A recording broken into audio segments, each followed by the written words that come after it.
So, hello everyone. My name is Ursula Benedikta Zefanya Putri, and I am an ISMA awardee from UC Chile. So, in this videos, I'm going to explain about the ISMA scholarship component.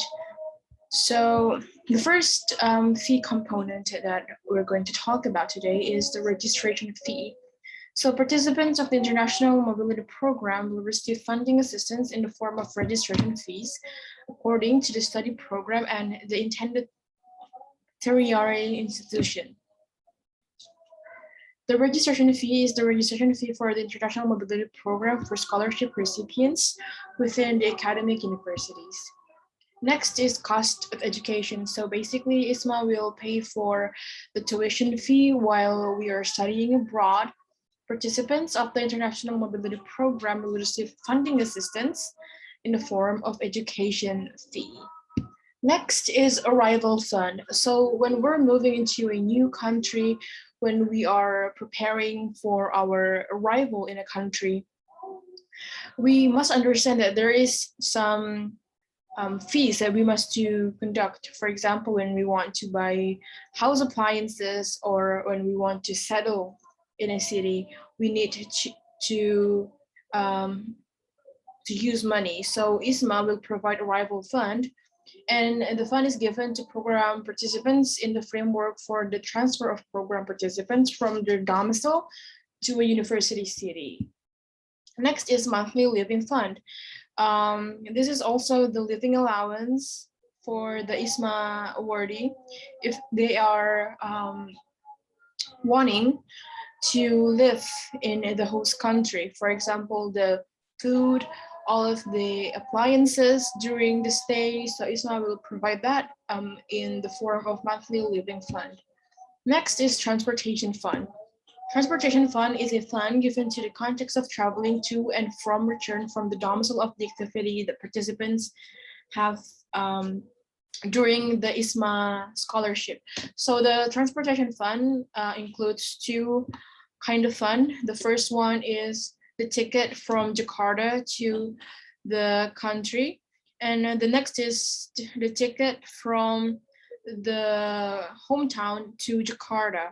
And if you are staying in a place in the host country where the flight doesn't go there, you can also ask for a transportation fund from the city that you arrive to the city in which your university is. Next is visa application fund. This is pretty self-explanatory. If you apply for a visa, you have to pay several amounts of money for the visa, and ISMA will provide a fund for if you want to apply the visa. Next is health insurance fund.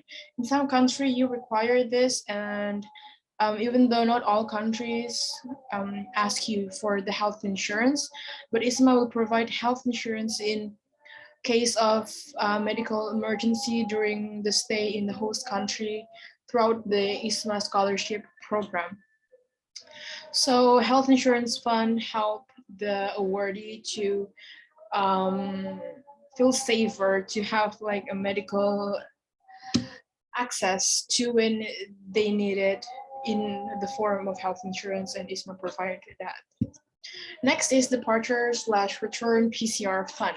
So the PCR fund is given from ISMA, and if you have like problems with the PCR funds, you can actually do the PCR 5 times and ISMA will provide the money for that. Next is COVID-19 quarantine funds. Some countries still apply the quarantine things, and if you want to go back to Indonesia, you have to also quarantine. So ISMA will provide the fund for the quarantine. ISMA will give you the money if you have to quarantine in the host country or in Indonesia. Next is emergency fund. This fund is issued when the awardee faced an emergency situation such as death, natural or social disaster, and etc. So ISMA also have the emergency fund to when the awardee face an emergency situation such as what I've said earlier. that's it from me. Thank you so much for listening, and that's the presentation on the ISMA fund component. Thank you.